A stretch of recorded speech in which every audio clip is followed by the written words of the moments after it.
our posture is just going to be getting closer and closer to the Israeli line, which is not in the U.S. interest. It's not what the experts at the State Department prefer.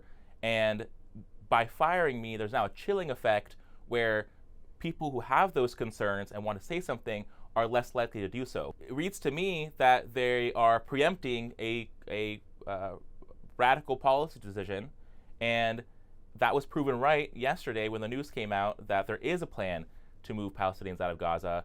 And so that's why these decisions and the empowerment of radical voices is very concerning to me.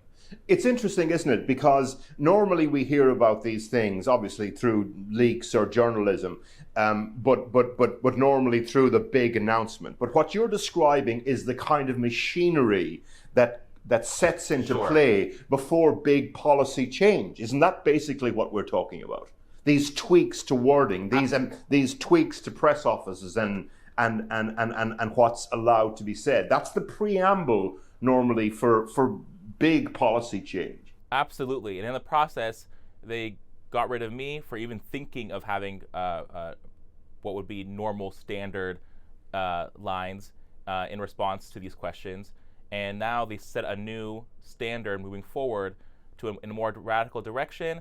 And no one in the future, my successors aren't going to want to get in the way of these policy decisions anymore. Not because they're trying to get in the way of any policy from the administration, but because you have to do these in line. These are words that were in line with President Trump himself.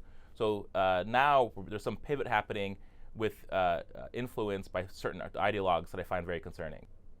When you talk about ideologues driving this agenda, who are you talking about? So as the reporting has made it clear, I think there's kind of two groupings. I think it's Ambassador Huckabee, his senior advisor David Milstein, who are very in line with the Israeli vision and intention. And then there are folks at the seventh floor, which means around the secretary's floor, essentially the State Department, who have that more neoconservative view of the world, which is very military first. And I think the combination of the two are not exactly in line with President Trump's vision that he had on the campaign of ending endless wars and pursuing peace and stability in the region.